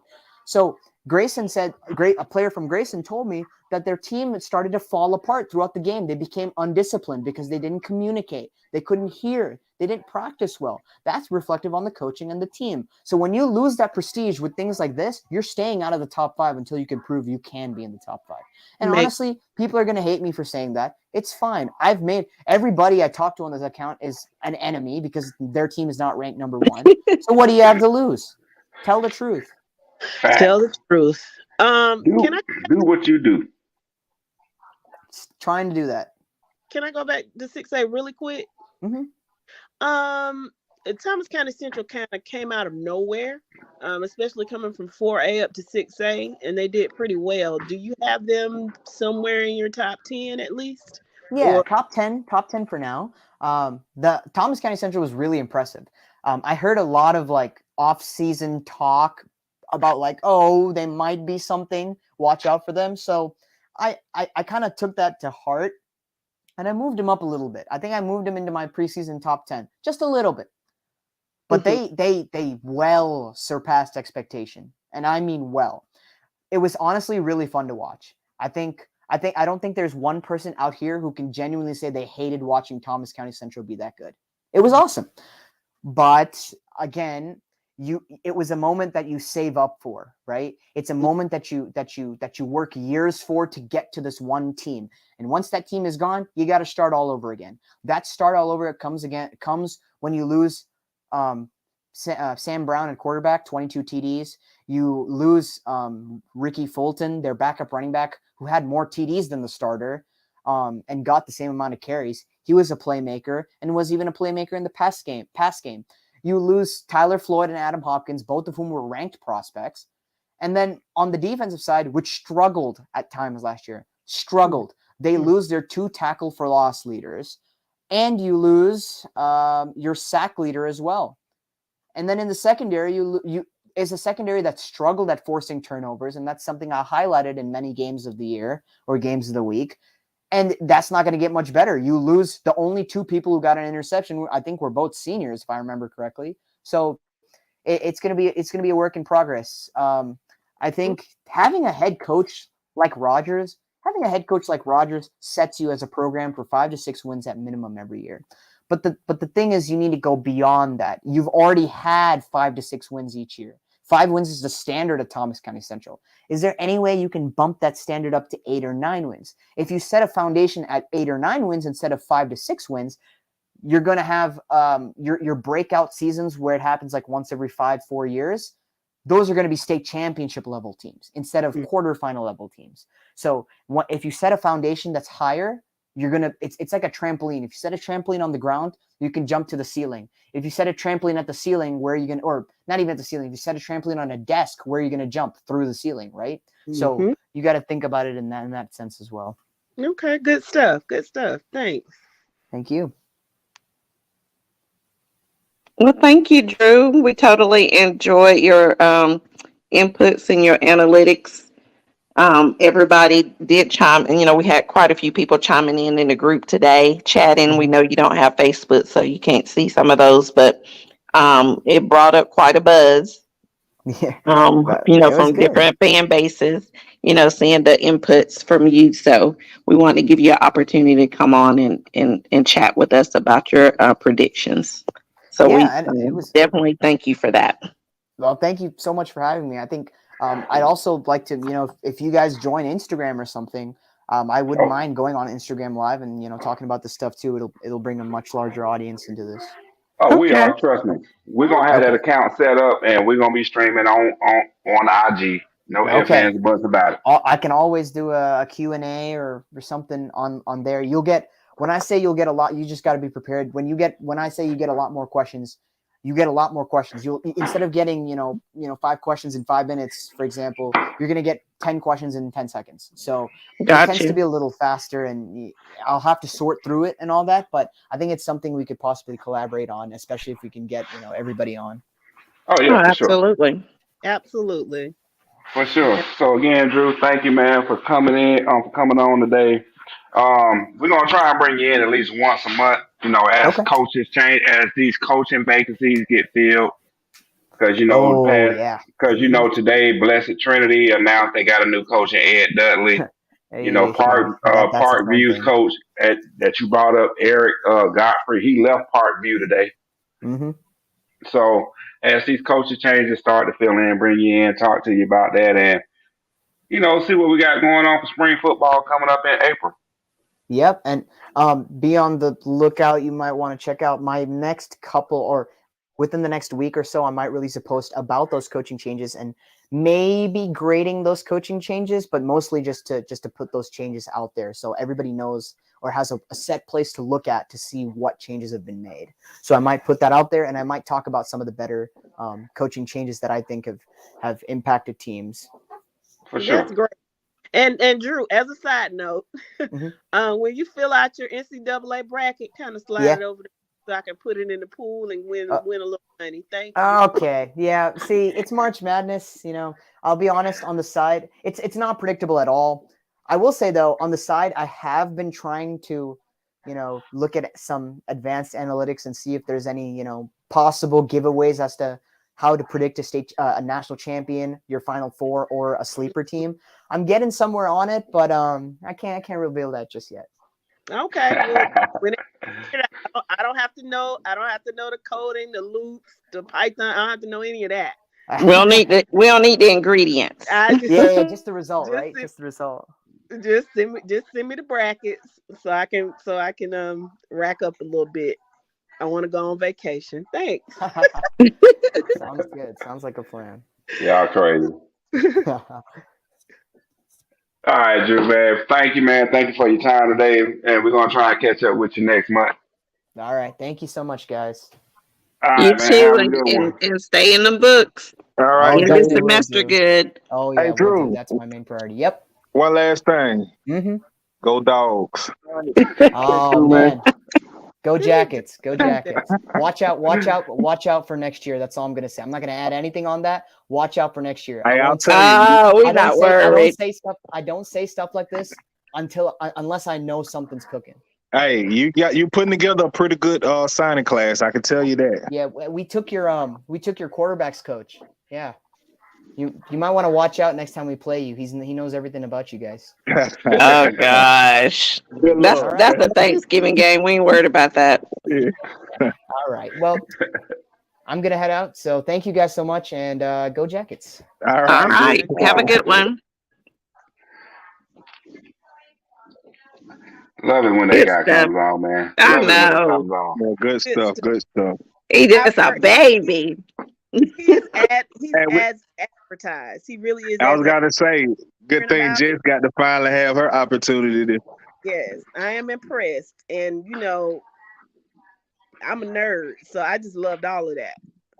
I really did. I wonder if Sean is was watching tonight. And he would have said something. He would have logged. He would have chatted if he was on. Yeah, he would have. He might go back and listen, but yeah, they would. I ain't heard none of y'all said after Jessica said I'm a nerd. Like I ain't got past that part. Like really? Oh, we're gonna let it slide. Oh, we're gonna let that one slide. Like we ain't even here. Okay. Look, we know Jessica's a nerd. I mean, what I told I y'all. do got something I want to ask though. Oh Lord, man, bump all that. I got a question for y'all. Oh gosh. Why Peach County scared to do a fall scrimmage to see where they at with the new staff and everything? Well, why are you trying to say Peach? First of all, don't come on here with you trying to say Peach County scared. Secondly, our schedule is already done. And if Adams really wanted Peach County, then he needs to contact the new Peach County coach, Marquise Westbrook, and schedule that. But don't come on here pumping your chops like somebody's scared of Cedar Grove asses, because we're not. Hey, and I don't give a damn if y'all go get every player in the damn DeKalb County and Fulton County. They need to be worried because they got an overhaul going on, whether Thirsty want to admit it or not. How you figure that? Thirsty, you lost 80% of production of your offense and defense. They gonna recruit. Look, they gonna recruit. They gonna recruit and get and replace it. Wait. Them kids gonna be 3 deep in an apartment. So don't even wait now. Since you want to say that, Lego hater. Let me see. Quarterback coming back. Running back room coming back. Receivers a dime a dozen. Plus, we got some stuff coming up from the middle school and JV. We talking about that. We talking about that front seven, and then your secondary. We ain't gotta talk about that, babe. Just listen to what he said. Now, yes, Drew made a great point about this. Drew made a great point about this. Just because you're returning a running back and a quarterback, we know what your quarterback production was. Your running back production. You're still losing 70 to 80% of your offensive production. So again, what do that mean because they're returning if they're not productively returning? Okay, now the flip side of that coin, which he did not mention, and I wasn't going to talk on it because this ain't a City Grove show. This is not the City Grove Peach County show, but I'm going to say this anyway. Our youngsters got plenty of playing time. That's the part y'all don't want to realize. Well, our youngsters got plenty of playing time throughout the whole season. Go back and watch the tape. What's up, EP? Listen to this. As of tonight, Cedar Grove football from Ellenwood, Georgia, is not in the group. So I just want to let y'all know that. What? Hey, what? Huh? What you do? Kick everybody out? What you do? Kick everybody out? No, I said that Cedar Grove football group is in the Cedar Grove football. Ellenwood. The booster page. Yeah. The booster page. They're in here now, so yeah. Yeah, they've been in here. They've been in here. I mean, the person behind it been in the group for a minute. Well, that the don't mean they had person and everything, but that ain't got nothing to do with the coach, though. Well, look, it don't matter because they chime in, they gonna get the same thing Thirsty get. They want this smoke Thirsty, they can get this smoke. Right. Nah, they've been in the actual person that runs the page been in the group for a long time. Well, that's great, but like I said, it does not change the fact that y'all trying to take this false narrative like somebody's scared to play y'all. When you just need to get on your exactly. And then my whole thing is, hold on. We're not creating a false narrative. Jessica, they do this every year. They do this every year. Last year they were looking for teams. They were looking for teams right before doggone the season to play and field games. Who the fuck does not have their schedule done at the beginning, at the end of each season? Like every team has a schedule set a year or two in contracts, except Cedar Grove. Every year they begging for teams. Oh, nobody want to play Cedar Grove. But hell, y'all don't have y'all can't even get a schedule done after the season. I'm gonna tell you like Coach Freeman said. We ain't playing them. Nah, go look somewhere else. Do you know how many high schools are in Georgia? And how many high schools are willing to play us? And think about our schedule now. Who we play? We played Warner Robins. We played Northside. We played Cockwood for a scrimmage. We played Cockwood for a scrimmage, but we scared to play Cedar Grove. Think that makes sense. Right. And we That's don't play That's what I'm trying to figure out. Central And that's Phoenix. the thing. That's Child, why I'm please. shit. We don't play in Central Phoenix. Exactly. That don't mean nothing. Yeah, it So do. why It mean we ain't scared of you. like we scared of playing you? We not scared of you. This is my point. Y'all playing us with the new staff and everything would be a good measure of where y'all need to work on going into the season. Oh, Oh, It what ain't we need to work on. Hell, it might be exactly. what y'all need to work on. Exactly. Stop begging. We good. last year, And I'm gonna tell you why we good. the I'm year gonna tell you why before, we good. Huh? last year and the year before could have been a measuring stick. But shit, who told you y'all was a standard? Y'all Right. gonna Hold be on. something this year, bro. Ain't I'm y'all telling been you right saying now. it? Ain't y'all been saying this for the past 6-7 years now? Come on, Doc. Come on now. Saying You what? been saying this for the past 6-7 years. Saying what? Mike, listen to Saying what what, you bro? just said. Mike, listen to what you just said. Tell me what team, if y'all don't call other teams or try to get other teams on your schedule, what other teams don't have their schedule? The only time they probably have an opening is a bye week that they already got scheduled in their schedule. Okay. So Hold why on. the hell y'all be so Let's late in back up getting a second. y'all schedule done? That's what I Let's want to back know. up. No, it's not just us. It's all of Region 5. We the smallest region in the whole class. It don't matter. Y'all got the But same. because of that, you still got to be proactive. Y'all got the Some same schedules schedule. are set in We're trying to. contract for 1 year What or y'all 2 don't. years. No, listen to me. What y'all don't want to recognize is we're trying to find 7 non-region games. Use the same 7. one you had last year. What you don't 7. understand is most schedules are already still intact. They're And I'm already, with you even on when that. the season over with, they ain't filling in schedules because some of those are already, they got 1 and 2 year contracts. Okay. So the schedule is set for We're 1 looking and for 2 one. years. Okay, we're looking for one regular season game. That's all we're looking for is one regular season game. That's all that really matters on the Okay, books so is who you one losing, regular Uncle season Luke? game. So who you losing, Uncle Luke? More than likely, and Bainbridge or Bainbridge, on whichever, however you want to slice it up. Because I don't think we're playing Bainbridge again. Well, of course you ain't, because that was a fill-in Well, game. won't Exactly. y'all see if Langston Hughes got an opening or Gainesville Nah, shit. Word on the street. Well, we supposed to be playing Langston Hughes for or Lee a fall County scrimmage or game. something? You know, For a fall scrimmage game. y'all looking for games. You know, y'all looking for games. I mean, Nah, it's gonna get filled in this month. Schedule gonna be finalized before the deadline in March. That's for sure. We got till March to finalize the schedule. Everybody knows that. That's a lot. yeah, y'all was 2 games shy last Yeah, year. because people dropped out. Oh, reach out to IMP Academy then. Shit, y'all, I know, right? y'all nationally, That's y'all how nationally ranked and stuff.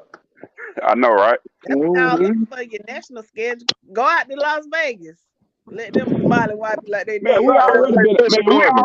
we already been out west. We ain't No, going back out there. go out there and play Bishop Gordon. Go out there, Bob and Yeah, them. going out there. Hey, you know what? We're gonna sign a Bishop Sycamore. That's who we're gonna sign up. I was gonna say, play That'll them. be, hey, I tell you one thing, it's better them than Bishop Gorman. I can tell you that.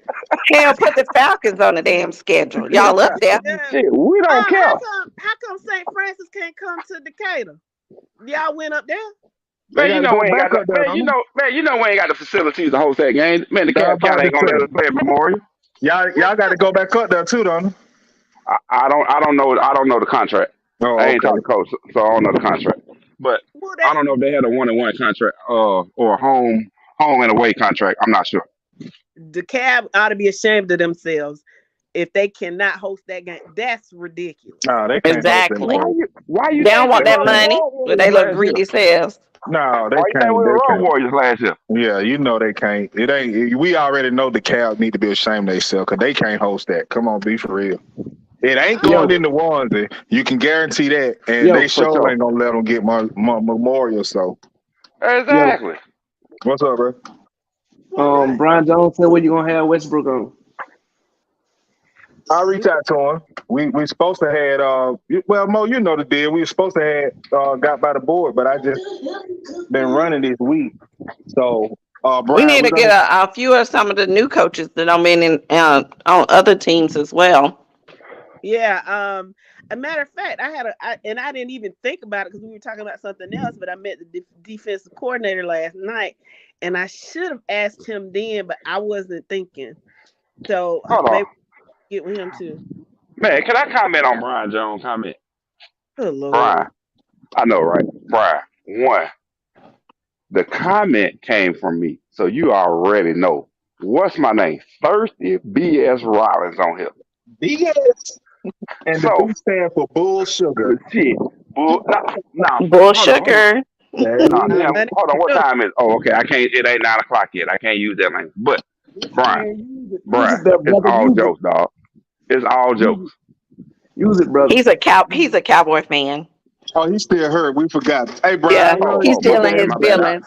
My This, bad. So I understand. yeah, he's still in mourning. He grieving. Man, y'all be grieving for Ezekiel Elliott. He probably still on that ground. matter of And y'all fact, Jess, y'all better hold Dak up. Y'all better stand behind Dak, cause that joke about to fall out, boy. man, He everybody lost. finna kill it. Hey, He lost. matter of fact, Jess, when you get a chance, tell Mr. Tick I said holla at me. He dodging me. I need to get at Mr. Tick here.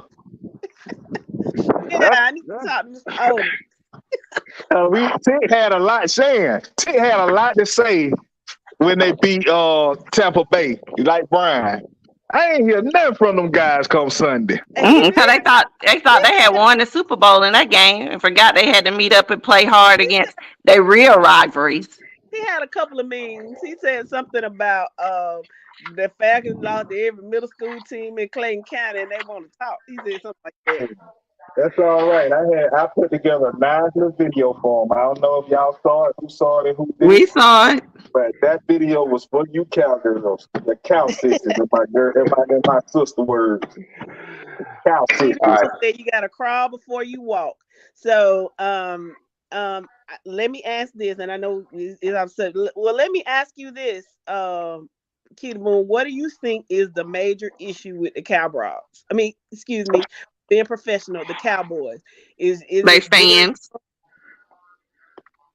What is it in your opinion? They Is it fans. Jerry?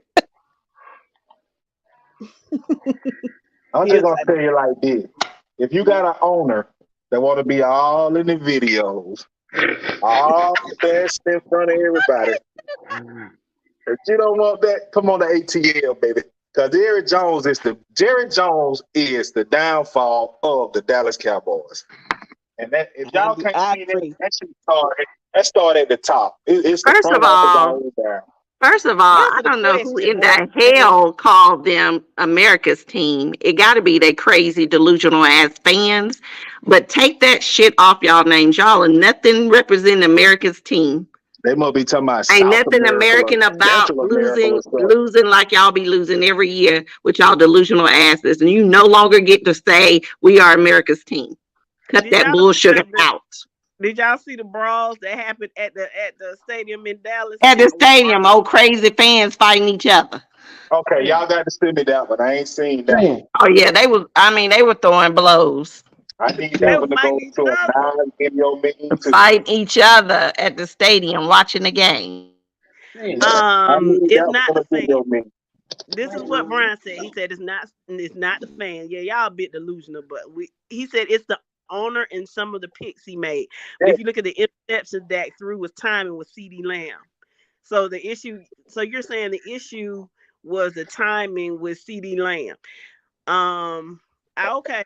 Because the defense did play pretty good. I'll give them that. But I'm going to tell you this, though. Let me tell you how delusional Cowboy fans are. You know what? There's some of them were saying that if he had that defense that Dak has, that Tony Romo would have 2 or 3 championships. Oh, Lord. Now that's just great. I literally read that several times. If y'all had Emmitt Smith, y'all probably would win in y'all eyes. Hell. But somebody said that if Tony Romo had the defense that Dak had, he would have won 2 or 3 championships. That's delusion. All right, let me see. We got 7 minutes left in this. Can I shift gears real fast? Go ahead, child. You I are want to talk about Ra. I want to talk about Ra. Oh my lord. Okay. Here's my no, and this is why I bring up Ra Thomas, the Georgia receiver that got arrested for felony, false imprisonment, and misdemeanor battery, family violence. Mm-hmm. He has not been released from the team yet. Because it's probably some bull crap that you had to investigate it. And that's what I was finna get at. Now, still proven guilty. well, it's not. It's not that. When you take a look, prime example, the kid from, I think he's from the basketball player from Alabama that killed that tick, immediately gone off the team, right? No, we ain't got nothing to do with it. Ra ain't being released, cut loose from the team, from the school yet. They still holding on to him. To me, it's something behind it that hasn't come out yet. I'm sure. Like, look at the 49ers player got arrested this weekend because his girlfriend called and said he pushed her down. And, I wasn't there, so I can't say he did or didn't do, but they said, she didn't have any visible, signs of, being touched, hurt, or whatever. And, it was pretty much her word against his. And here he is getting arrested. And he said none of that happened. They had an argument, disagreement, or whatever. I said, bro, you need to cut her loose right now. Immediately. You're 25 years old. And if you're going through this now, it only going to get worse because you're in a position of spotlight. And then you're in a, getting ready to play in a major game with a possibility of going to the Super Bowl. Well, babe, I told you, a lot of these young boys ain't used to that snapping turtle. Oh God! It's not like that. And let me say this: what was that? Warren Sapp talked about. You said the 5 things you need to steer clear of. If they were to follow that, they would have a lot less. They would have a lot fewer. They would have fewer problems. Well, I hope that snapping turtle was one of the things he said, because if you look at, and not to cut y'all, babe, I'm sorry, really, I'll let you finish this. Let me just say this. If you look at the most successful athletes with relationships and don't have that problem, majority of them are ones that has dated through college, going on through the success of NFL and NBA or whatever professional sport they choose to play. When you make that money and you go out and find them that are searching for that guy who's making that money, then you get those that don't really care nothing about you. They just looking for a paycheck. That's just my take on that. Yeah. He said the 5 things he said was being out after midnight, having drugs in your car, having a gun in your car, alcohol, or a woman that you don't know, or a woman you know too well. Yeah. And they're already targets. I mean, we see it every day. Like, we see it with, high school players. You see it with college players. I mean, my son tell me how they can go to the party, him and his football friends, and they immediately are like magnets because everybody know they football players. Oh, nephew doing his thing anyway. So it's like, they can't even walk in the party and enjoy the party because boom, here they come being smothered because they're just football players. My baby is innocent. You stop talking about him, Jimmy Wayne. So right. Going back to your point, Mike, I think there's something to it because Georgia is not they're not thin in the wide receiver room. So if it were a huge major liability, they probably could have cut him off with no problem. But the fact that they haven't makes me think that it's a possibility that there is something else that the public is not privy to at this juncture. So I love the way you worded that. What? And if it is females, y'all got to stop it. Y'all are hurting the reputation. You are hurting the opportunities for these guys to have things for the future and them working on their craft and trying to further, their eligibility for either the draft or the pros or whatever. Stop doing that. If you cannot respect them as a player and what they do, then don't even try to bother them. Don't even try to engage in trying to have a relationship or a situationship with somebody like that. And not just that, babe. You really ruin it for the ones that really do have to go through the nonsense. Right. The ones that really do get abused. When you start doing that and it's falsified, it make it hard for people to start believing women that are being abused and stuff. So, man, stop that. Exactly. That's exactly what I was going to say. Listen, I think outside of just killing them, raping somebody is the worst thing that you could do to a person. But the thing that's worse than that is falsely accusing somebody. Lying. Simply because it is so difficult to prove. I can't tell you how many of my friends have been date raped. And it's like, well, what do you say? I mean, a lot of them have not come forward because they can't prove it. And you can't, there's no way to prove it. And so when you have these people being falsely accused of it, it just makes it that much more difficult for somebody that's going through something like that, being abused, being raped, being assaulted. Exactly. For it and say anything. So if you're out there listening, don't do that. And if you don't mean them no good, step away. Exactly. And gentlemen, be smart about who you choose. You got to be smart about it.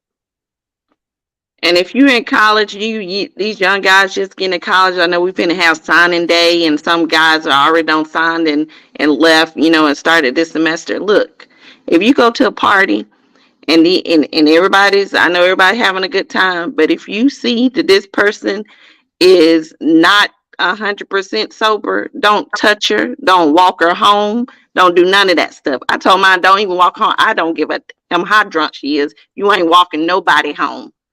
Because you don't want to put yourself in a situation where somebody can easily accuse you or something, whether rightfully wrong or whatever, and put you in a situation where you got to defend. Yes, Jameis Winston. When he went through that, and when I tell y'all, I read the 300-page document, and I looked at all the evidence. He did not. He slept with her, but he did not rape her. Based on everything that I saw, but Florida State still had to pay that girl $1 million. So that's what I'm saying. Be careful. Be careful. Can I switch gears real quick since it's 9:00? Go ahead real quick. What are y'all's predictions for the AFC Championship and NFC Championship games? I like Kansas City and Philadelphia. Okay. I like Philly and the Bengals. Okay. Now, let me back up real quick. I'm sorry. It all depends on the health of Mahomes with that high ankle sprain. That's kind of scary. But I think for the first time in a long time, you're looking at two number ones. I'm Tampa backup. I'm Kansas City backup. So we good. Oh shit, y'all losing. But man, you ain't got number 2 plays. You got 2 plays in you. Walk on the field and walk off. That's it. Them your 2 plays. But nah, Philly and the Bengals in the Super Bowl because Patrick Mahomes ain't gonna be straight. Yeah, that's what I said. I say the Bengals, and the reason why I say the Bengals is because Burrows, something going on with that kid. That kid is on it, and I think so good. we look at how Tom Brady has done things or whatever since he's been in it, but Burrow's gonna be one of them quarterbacks. So we talk about like people talk about Tom Brady. I doubt it. I agree. I don't know, man. As long as you got Jamar Chase to throw too. Thank you. You got a receiving core. You got 3 number ones. You know what I mean? Yeah, your offensive line is dirt poor. Now, don't get me wrong. They got some talent. They've been hurt and stuff like that. But you got 3 number ones you throwing to. Like, come on, man. I can stand back there. Chase Higgins and Boyd. Yes, those are 3 number ones, man. Not to mention Hayden Hurst playing out his mind at the tight end position. Like, they doing what an organization should do. They surrounded him with a lot of talent, and he's showing his talent. But does that stop people from does Jerry Rice and John Stallworth stop Taylor. John Taylor, you mean John Taylor? Yeah, John Taylor. Does that stop them from calling Joe Montana the GOAT? You know what I'm saying? But Joe Montana, but that's the thing. You got to look throughout his career. That's the point that I was going to say. The difference between that what Shan just said is this: salary cap. Guess what? Those players back then, they weren't getting played like they are now. You got a player association market that these receivers are going to drive up a certain bargain that Cincinnati will not be able to pay all three. So you're going to lose some of that talent. That's when you're going to have to see what Joe Burrow is made of. Perfect example, Patrick Mahomes. Everybody thought the Chiefs was going to be this and that since you lost the cheetah. Yeah. But look what he's done, even though he don't have him. Yeah, you still got Kelsey, but that's about all you got. Yeah. Well, I think they're going to talk him up. We had 2 hours, so I'm going to go ahead and say this.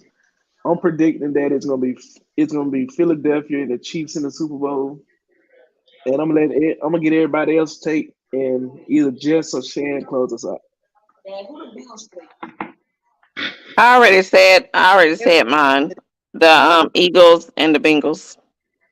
I don't know. I don't predict, but I think the Eagles will win, and I think well, hell, I just be different, just to be different. I say San Francisco and Kansas City. Now, that don't mean I believe it, but damn it, that's what I'm going to say. That's what I like. So nobody think the 49ers got a chance? Not against Philly. Not against Philly. Yes, they do. Snowball. Not against. Yeah, they got to put up about more than 19 points, I tell you that. They got a snowball chance in hell, man. I just said it to be different. But it will be fun to watch those two young quarterbacks playing against each other, though. Yes. Because they're the two youngest quarterbacks in the league right now. Yeah. So to see them playing in this championship game, it's going to be interesting to watch. And especially... Yeah, Jerry Rice with that helmet around his neck, and he gonna be suited up, so you know what to expect.